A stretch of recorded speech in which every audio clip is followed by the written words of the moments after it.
Hello, everyone, and welcome back to the Experience Lounge podcast. This is episode 38. Delighted to have you all back, and I am super excited for today's episode because we have another amazing guest speaker who I'm super excited to introduce you to. This episode is a really nice blend between kind of employee experience elements, but also your personal journey with work. So I really hope you're able to take a lot more than just kind of EX tips away from this episode, and hopefully it inspires you to kind of maybe unearth some of those topics around your personal passions and purpose when it comes to both work and personal life. So really enjoyed the discussion with the amazing Bex Smith. So before we jump into the interview, don't want to take up too much time because it's quite a long episode. Let me do a quick bio. So I'm going to combine two bios here just for context. So first, Bex Smith.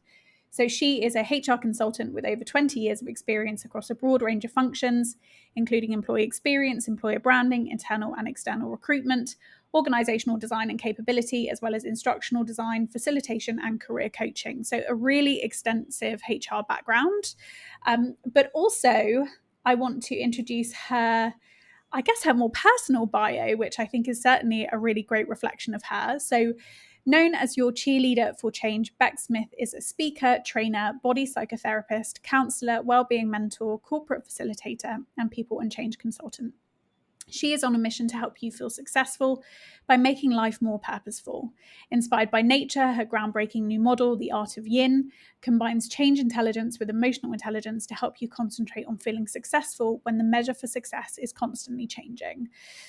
I'll stop there. She is just an incredible person to listen to, very inspiring, incredibly calm, and obviously has an incredible background in the HR field as well. So it's really nice to see that coming through in the interview.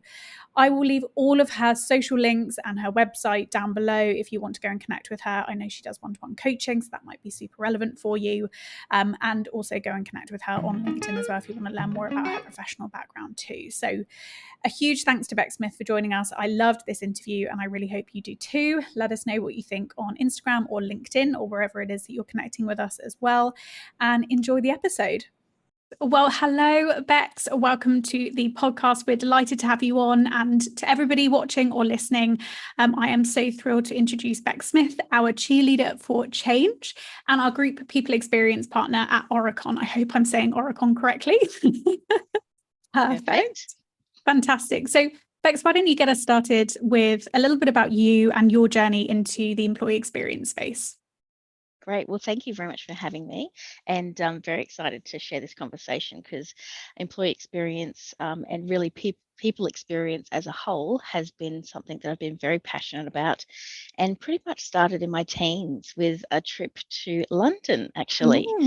So I was lucky enough to get a trip in my teens to London back in the day. And where this was where I first saw the Virgin brand. And I was first of all in love with it because it was so hip at the time and fresh and things, but also because the employees, like the people that actually were working in and representing that brand, were really looking like they had fun. So for me, that was actually a real incentive to, when I came back then from the UK, I wrote to them and said, when are you coming to Australia? Because that was before they came to Australia. And I was so keen that I kept up correspondence with them saying, very keen, we've got this newspaper article in my local paper, and, started collecting different newspaper articles from across my family at different states in Australia and sending it back to them and just being very excited. And that actually got me an interview when they came over straight away to actually go in and be part of their team to actually start the airline. So I was one of the first 30 people to be employed to actually start that airline and start creating experiences. So that's pretty much where I started. I love that. That is so good. Have you considered politics? I feel like that's a good skill set. Or maybe lobbying.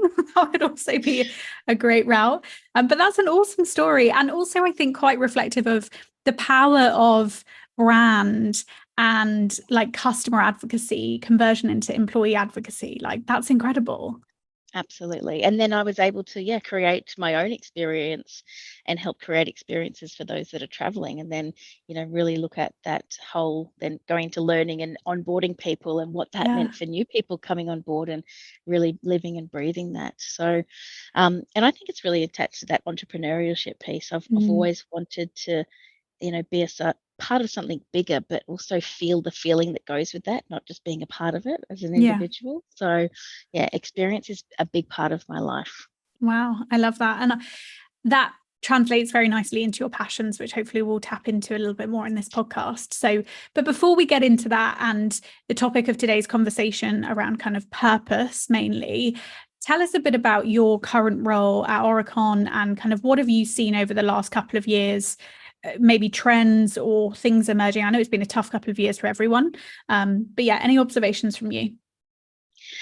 Yeah, I think everybody has a story around what's happened for them Mm, individually, but also as a collective, we have that time that stood still of the 2 years that we really don't remember what happened, but a lot's yeah. happened.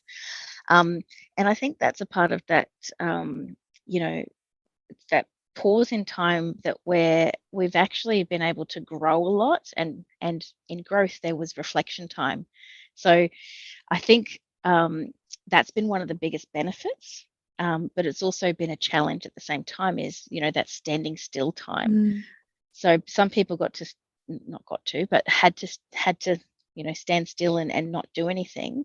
But then others were working at a pace and a rate, and in situations that they've never had to before, yeah. which was imposed. So when I work with people with change, it's really about that imposed change and how we accept that imposed change, and then how we can actually deal with that internally for ourselves, because the imposed change is usually the external change that's happening. Mm, So if I break that down into some of the challenges specifically is, we were working with people to support flexible work before COVID. yeah. And, for those who chose to, we would, fully support that, and really encourage that, and try to encourage more people to work flexibly. And um, we called it Flex Best for You, and we even made a rap, like a little jingle song to go with it, and created a competition around the jingle song too. So Wow. it was really great to be able to sort of get people involved in that, and that was sort of the lengths that we went to do, is to making it fun and also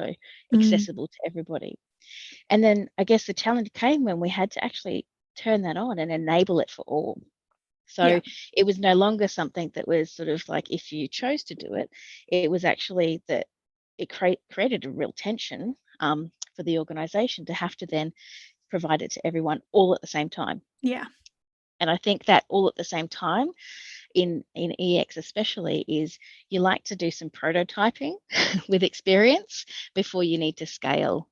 And I think that was, as an employee experience professional, is one of the biggest challenges over the last few years, is how we scaling experience, Yeah. and scaling it in a virtual way Mm, when we're so used to face to face, and then scaling it back again to a hybrid way yeah. of working. So I really do think that's been a really big challenge over the last few years. And then I listened to one of your podcasts as well too before, which was, I think, Love episode it. 35, the role of the HRBP, and you mentioned about the tension of the organisation expectations, I'm going to put on the end of that, Mm, versus the individual's expectations. yeah. And I think that's also one of the biggest challenges, is really helping um, the organisation and the employee work out what their expectations are of what that looks like Yeah. for them, because it Yeah. can be very different for everybody.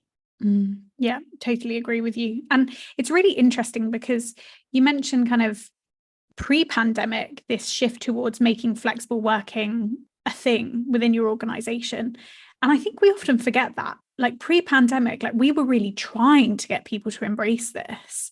And so it's so interesting. And when you bring up the kind of individual versus collective motivation of going back to the office versus hybrid working versus completely remote, like it's been a real whirlwind, and particularly just for HR practitioners, but also for employees, from a change perspective. It's we're one day we're hot and cold, it's a constant cycle, I suppose.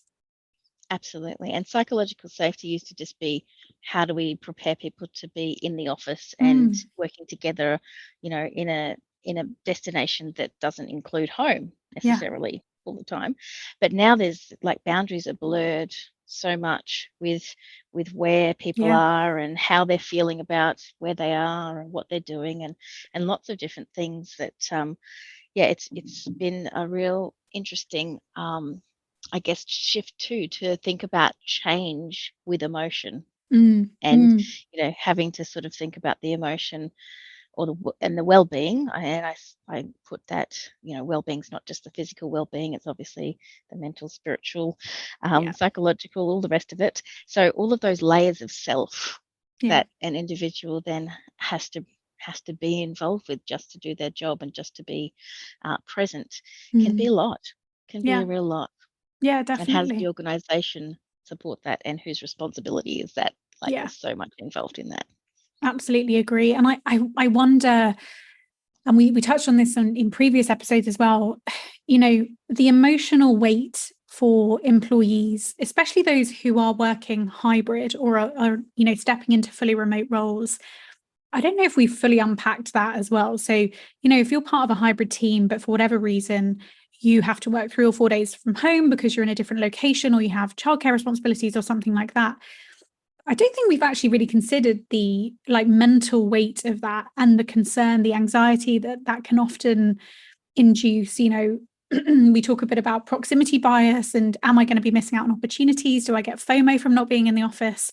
I wonder if that's an area that we just haven't really, well, at least for me, I haven't really properly unpacked it. And I don't see many people talking about that kind of emotional and mental burden of hybrid working. I don't know. What do you think? I think I think that people are thinking about it, maybe not talking about it as much as they could, because there's not really an anchor point yet Yeah. for how to do that. Although, and in saying that, there's mental health first aiders and the mental health programs and support, and a lot of, I know, employers would have EAP, so the Yeah, of employee course. Yeah. assistance programs, and psychologists, etc., that can support people with that. So some would say that they're possibly thinking about that, but Yeah. I think it's more about what is the individual taking responsibility for that too, and how are they supporting themselves and not relying on the organization to have those things, or Yeah. tapping into those things that the organization does have because they are so rich Yeah. and available as well. Yeah. So, yeah, I don't think the word emotions come up, but it's weaved into the other corporate speak that we think is appropriate. Yeah, definitely. No, so I think it's a really, really good point. How do you look out for yourself as well? Like, how are we building those skills with employees in the workforce? But anyway, I digress. Question for you as we kind of pivot more towards our key topic today, which is around purpose, which I know you're super passionate about. But for EX and organization leaders, and I'm hoping my dog's barking cannot be heard in the background here, but for EX and organization leaders listening, how can you empower employees to find their passion, both personally and professionally? And how does an organization's employee experience influence that or shape that pursuit of passion, I suppose? I love this. I love it because with my my business, I really am looking at helping people make life purposeful. So, how to feel the success when the measure of success is constantly changing. So, being able to do that for individuals, I think, has been a real passion of mine, which then creates my life to be purposeful. So, I really think it's about employees, sorry, being employers being able to actually tap into people's passions, first of all, because I feel like passions are something that people can sort of say, yeah, I'm passionate about this or I'm passionate about that, and find that. And then being able to find success in that, be recognized for people following their passions or sharing their passions, even, actually then makes it purposeful. So it's really about that, bringing it back to um, fulfilling a longing inside yourself, and really Yeah, finding, tapping into that, then actually is the context for purpose. I love that. Yeah. And when we say, because I guess it's hard to differentiate, or sometimes we get the two confused, is there a difference between having a passion and being passionate about something? Yeah, I think there is. And being passionate about something means that you're actively involved in following that pursuit. Being passionate about something can just be a love of something, but without the action involved. For So sure. I think that, and that's where I think that transition of passion to purpose is that action piece. So being able to put your passion into action is Yeah. actually that purpose piece. Yeah. You asked how the EX structure can help that as well too. So Yeah. I really think it's about tapping into those enablers, which are, like I touched on before, recognizing people in following that passion, or bringing that passion into their role as well. Um, Helping them see that it's the in growing their career as well too. So EX moments of growing your career doesn't just need to be linear. If you're say in an engineering role, you don't just have to become like the best engineer of that particular discipline you're in. You can actually help other disciplines as well in your Yeah. role, which means that you can actually tap into some of the great things that we're working on in our different markets. So you can be an electrical engineer or a civil engineer, but you can go into different markets. So you can actually go into aviation, or Yeah. you can do work with built environment and transport. You can do work within different markets or industries, but still have the same discipline. And I think that's a really big piece that we're still unlocking about those career stories, and that career ladder is not just a hierarchical up, but it's a linear. It's sometimes cyclic as well too. So you Yeah. might actually go away and come back. So being able to tap into different expressions of career, I Yeah. think, is a really good way organizations can help people find that purpose. Yeah, for sure. It's interesting because I think this is incredibly topical, and I'm digressing here slightly, but we've seen this buzz around kind of quiet quitting and all of those elements, and younger generations coming into the workforce, and actually there is a lot of talk about those individuals wanting to find their passion and purpose. And actually, I dare say that for a lot of organizations, they're constantly asking themselves, how can we make it a good place to work beyond just the day to day? And I'm assuming your viewpoint as well is that incorporating that pursuit of passion and that kind of transparency around individual passions is a really effective talent strategy to retain people and attract people. Is that fair? Absolutely. Some big drivers, and we're working on some EVP work Yeah. at the moment.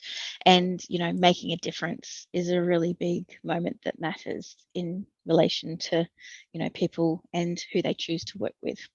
And, making a difference can look different to people, because depending on their career stage, their life stage, even the organization stage as well too, life stage, if it's a startup or if it's an iconic brand, that can all look very different to what that means for each of those individuals, and also at those stages. But I think, there's a few things that are really important to those that are coming into the organization now, and that's, a lot of CSR, corporate social responsibility, circular economy. How are we really helping ourselves as well as the future generations, and sustainability. There's some really key ones that I think organizations are all looking at themselves to see how they're positioned and how Yeah. they are in integrity with that. But also individuals are looking for that as well too, and wanting to connect to that. So it's not just the values of an organization, it's really how they make a difference and how the individuals can make a difference by working within them as well. Definitely. And putting you on the spot here, but before we started recording, you were talking about how I guess your passion is being kind of merged with your role. Can you share a bit about that? Because I think it's different, and I think it's a really good example of that kind of passion into your work piece. Thank you. Yeah, well, I had a motto when I was in my teens as well too, about helping people help themselves. And I think that's really helped me keep grounded in what I wanted to do when I grew up. And for me, I think I've evolved in the way of looking at my role, because, I traditionally we think about employers and employees. And although I am employed by an organization, I also have a business and a side hustle, like most do. And I think it's really about balancing that side hustle, but balancing in your mind and how you're perceiving it as well. So I know that I give a certain amount of hours to an organization, and I'm grateful for that. And I love doing that because I keep connected, and that's how I keep, that team excitability, doing things collaboratively. But I also have other individuals that I work with, and also, some organizations I'm starting to work with too. So it's really about that, thinking about that gig economy, and us really owning it for ourselves and thinking, right, I am my organization.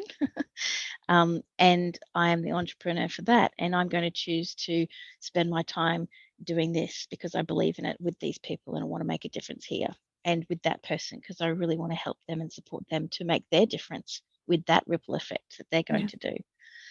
So that's how I'm thinking about me as my own organization, and how I'm actually contributing to the world through different gigs that I have. I think it's really nice because a lot of what your personal passions are that you're doing with your side hustle, they add so much value to your employed role, your current role. So it's not like, often I think when we think about side hustles as well, we think I do 9 to 5 as a developer, and then outside of that I do some Amazon drop shipping. And we're kind of like, well, okay, well, how do we find the gray area here where the two blend? But I think, what you're doing is, it's kind of like an intersection of both. Like, you're able to really combine your ability to work with people externally as part of your own company, but then also your role, it's incredibly relevant. You're a people person, you have to work, you're literally focused on people experience. So I think that's really nice and a benefit to your employer. So if your employer's listening, you've got a catch. I think it's accessible to everyone, though. And I know that that's going to be a huge statement, that some people are going to go, well, no, because my two worlds are very, very different. But like you said, there's transferable skills that come with everything that you do, whether you, we acknowledge a mother who knows how to do lots of tasks, manage people. There's lots of different skills that we all do in our life. And I think it's about owning all of yourself, to be able to expand into something that isn't just your identity attached to one thing. So definitely. I love that. So a question more so on the kind of organization side. So what are some of the pitfalls that you see with employee experience and kind of navigating the EX landscape when it comes to trying to help employees find their sense of purpose? And I guess where I'm going with this question is, like, are there inhibitors? Like, are there things that organizations should be considering when it comes to the design of their employee experience to help individuals like yourself or like me find their purpose and their passion? Yeah, great question. And of course, not one answer, but I think the most relevant is leadership. I mean, we all can't be that saying, sorry, we can't be what we can't see. So, having leaders that are like ourselves, and also very diverse in the way that they are unique in themselves. And I mean that in all diversity, not just gender or cultural. It's really diversity of thinking, diversity of all aspects of self. So I think strong leadership is a really important one. And that can look different, again, depending on people's individual life stage or career stage. So they'll resonate to different people. So not just relying on one leader to also be that person for the whole organization, because we really need to, I think, raise different leaders, or showcase different leaders, to be able to have different people resonate with their stories, resonate with their leadership styles, and also find inspiration from them as well. The other thing I think is really that human-centric design. So putting the employee or the individual in the center of the model. So, and that will help make the complex simple, because I feel like we design sometimes for systems around EX systems, especially because we think and we hope that they're going to, solve a lot of problems, but the people still have to have the experience, with the system. And that's also a backstage and front stage. And what I mean from that is the people that are actually setting it up and maintaining it, their experience is just as important as those in the front stage, which are the ones actually receiving the information or doing the task with it. So I feel like it's really creating that human-centric design. And to do that, organizations don't test and prototype enough. I think testing, prototyping, being agile in how they design, not just the set and forget, is something also that we all could really take on, even in our personal lives, I think. Yeah, definitely. And when we say kind of like the testing and prototyping piece, so I'm going to focus slightly narrowly on that kind of human-centered design piece. How do we think that works in terms of, I guess, communicating with employees, having that dialogue, and creating, I suppose, a culture of openness almost to allow employees to feel comfortable, for example, to share their passion, for example, or for us to see what are the different elements of our diverse workforce. Like, how do you see that test and prototype working in practice?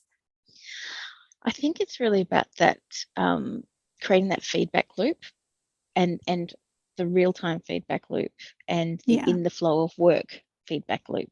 So it's not just real, but it's also like we would give employees feedback. We actually need to receive feedback real time too. So not the annualized surveys or the point in time, let's take a measurement here. I think we need to be keeping a pulse on how people are feeling, and also give them an opportunity to do that anonymously, and also have the opportunity, though, to comment back to them so that we can keep that conversation going. So, having a tool that enables people to have a conversation, but to have it in a safe place until they're ready to actually, be able to be supported by that, perhaps in something that's outside of a system, or outside of in the human context as well. Yeah, definitely. Yeah, I think the other thing too is, and this is where strategy versus implementation versus BAU, I think also comes into play, because I know that there's a big struggle with being able to set a strategy, deliver on the strategy, and then create the ongoing process, and then move on to the next thing. And that's where I think the EX model is great to have specialists to do that, but we also need everybody being able to contribute and also be a part of that experience, modeling and prototyping and doing different things that need to happen real time. So there's a lot of things that I can design that are scalable for a whole organization, but I really need people on the ground to support that and to be able to do what they need to for their own regions and locations and different things. So I think that's also another big thing, is empowering people and giving permission for people to actually do that and feed that back to you, not to say that it will be scalable, just to see what's happening and see what's working in different areas, different locations, because you can see the trends from that as well. Yeah, absolutely. It's all data. Exactly. And I think you mentioned a really powerful point, which is, this feedback loop, it's got to be more than just the annual survey, because I suppose, if we are expecting, and, I'm kind of coming back to this kind of unearthing individual passions, like if we're expecting people like yourself, for example, to come to work and be vulnerable, to say, like, this is something I am super passionate about. This is kind of this is where I feel most myself, or, this is where my purpose is. That requires a degree of openness and vulnerability. And I think in order for that to really, I guess, manifest across the entire organization, there has to be a culture of vulnerability and openness from the organization side when it comes to hearing and, engaging in that two-way dialogue. So I wonder if it's also kind of, you mentioned this before, but that psychological safety piece as well, that's why communication is so important. Absolutely. There was we've been partnering with a psychologist to come in and do some work, and some specialized work in looking at how we can thrive together in the new world of work. And there's been some really great open discussions with lots of different people across different levels of the organization, just talking about real issues. So anxiety at work, different things that are often not necessarily talked about in large scale, and this was a whole organization. So it was really great to actually hear lots of different people's stories, but from lots of different countries as well too, and lots of different leadership versus right down to any individual in the organization could contribute and could actually step up and share their story. So I think it's giving them a platform as well to hear others is important, and then encourages that openness to share, because it's that whole I'm not alone. And if you're writing in your personal diary, and I talk to individuals about that, you're writing the diary and you're sharing your thoughts with yourself, but sharing your thoughts with another is about being witnessed. And sometimes that is the power that you need to actually take away the stigma or the pain that's actually attached to that sometimes too. Yeah, definitely. It's really topical because I think mainly in Australia it was Are You OK Day yesterday, I think, at the time of kind of recording. And I saw a really interesting post because, LinkedIn can be a bit of a cesspit of dividing opinions, to be honest with you. But I saw someone post saying, regardless of your views around organizations' intent behind kind of supporting Are You OK sessions or, putting on events for employees, never underestimate the power of someone being able to share their own story. And so even if, for a large organization, they host a Are You OK event and it allows one person to share their story and be heard, and for somebody else to, take inspiration from that, it's a worthwhile investment. Absolutely.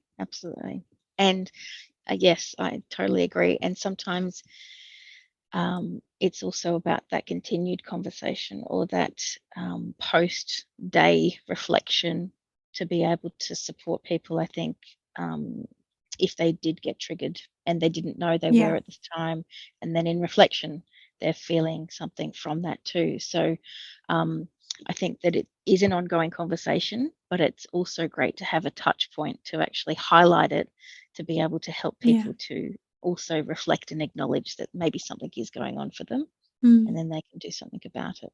Yeah, definitely. I think it's a great day. I saw lots of yellow on my feed, so all power to organizations doing stuff around that. So moving on to my last question, slightly different topic here, but if you were not doing, and I think the answer is going to be really interesting, especially considering you combine your, personal and professional passion, but if you weren't in this space, what would you be doing?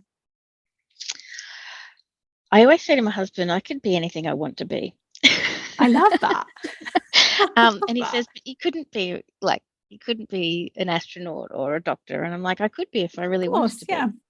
And I really do honestly feel that. And I know that people will probably be saying, oh my God, what are you talking about? But if I had the passion and wanted to have that purpose, then I know that I would do that. And I think that you're right. I am doing what I really want to do and love to do. But I can say that I'm fully owning it now. I was thinking that it was right and I was doing what I wanted to do, but bringing, and I used to call it my outside world and my inside world together, has really helped me understand that I'm actually that whole person and I can be all of that in everything that I do in my life. So I don't want to choose one thing. I actually want to do everything and be able to change my mind as well too. Because once I know how to flow through change, then I can do that as well too. Yeah, definitely. I think that's so inspiring for a lot of people as well. Like I know, especially with the pandemic, I think as a catalyst, a lot of people are like, what is my purpose? Like really questioning what is it I'm passionate about? I'm surrounded by people where, if we go for dinner, it's pretty much the number one topic of conversation is, am I fulfilled? Am I where I'm supposed to be? I also wonder if it's kind of an age thing as well. I wonder if all of my friends are all just going through the same kind of crisis moment here. But I think it's honestly really refreshing to hear you say that. And I love that level of confidence. But you're right, where your passion is, you're unstoppable. You really can do anything. Like if you put your mind to it and it's something you're super passionate about, why couldn't you be an astronaut? And I'll pose a question to the audience as well too. What do you actually know in your heart that you're going to be successful in? So you go, I'm going to succeed in that. I know I'm going to succeed in that. That will be successful. Mm. And then what's the things that are stopping you? Because that's what I unlocked. And it was not that I was having a fear of success. It was, what do I do when I get there? Because I know I'm gonna. Yeah, I love that. And that's what was stopping me. All that, like, well, if I get there, then what do I do then? Yeah. It's like, well, I do anything I want to do then. Yeah, of course. Because I'll keep it going. I So love that. I pose that question. And I hope that energy comes through and passes to everybody as well. So, pursuit of your passions, you can do this absolutely. Another question to put you on the spot just to close, because I really want to hear from you on this one. But what advice would you give to people listening who are maybe thinking or exploring, like, what am I passionate about? Like, what is that purpose that I'm looking for? Like, where should they get started? Like, what do you think? I think for me, what I did, and I'll speak about what I did and then post some other challenges and questions to the audience. What I did was I did a lot of different things. So I am a doula. I've shared that. So I help people Yeah. birth babies. I am a body psychotherapist as well. So the psychotherapy, but the energy healing at the same time. I studied to be a priestess as well. So I delved into lots of different things that I had an interest in that then sparked a passion in. So I say follow an interest, like pull a thread, and then, you've got that to actually then tie to another piece. Yeah. And then once you actually start, following some threads of interest, which again, go outside your comfort zone. If that's what you're interested in, then do it. Even if it's not related to your work currently, it'll be related in some way about your personal growth and your personal experience that you can bring in and weave in. Yeah. So pull a thread interest or an interest thread, and then that will start to actually weave together a passion blanket. Let's call it that, or something, a purposeful blanket. I love that. And or a I think sweater or a beanie. I've never heard it phrased that way, kind of pulling on a thread, because I think so often we overthink, like I need to do, I don't know, a SWOT analysis or a pestle of my next 5 years. But you're right, it could be you start pulling on this one interest, but actually it unearths a completely different, opportunity or pathway that you find you're actually better suited for or you're more passionate about. So I think I love that. It's kind of inquisitive. And it's get out of your head. Yeah. And into your heart, which is where your purpose and passion comes from. Yeah. Your heart and your stomach, like that sort of area, all energy-wise. in there, for sure. And I guess for organizations as well, kind of bringing it back before we wrap up, it's building an EX environment that allows people to pursue that and search for their threads and find their passions and bring those into the workplace where they can. That's the true value, right, from an organization's perspective. I was going to say, and see the value in it. Yeah. And see the value in that, because there's a lot of history that everybody has. So let's not just look at the person and the role that they're doing right now. Let's look at the whole person and their personal journey and career journey that's brought them to this point, because they've chosen to be with you in that organization. Yeah, and definitely. That's special. They choose you, just Yeah, like absolutely. a relationship. For So let's sure. be in relationship with them. Exactly. No, I love that. Well, Bex, thank you so much. It's a pleasure having you on the podcast, and hopefully we can get you back again in the foreseeable future. I'm selfishly going to wrap up this podcast now so that I can ask you doula-related questions. Because of course that's priority number one for me. But Bex, if people want to get a hold of you, I'm assuming LinkedIn is a good platform. Absolutely, yep. Or I do have a personal website as well too, Perfect. We'll link that. bexsmith.com.au. So yeah, Brilliant. either way is fine. Fabulous. We will leave all those links. So if you want to connect with Bex, of course, on a personal level, via LinkedIn, or, interested in the work that she's doing as well, feel free to reach out to her. But Bex, thanks so much. And we'll see you on the podcast again soon. Lovely having me here. Thank you very much for having me, I mean. Take care. Bye. Bye.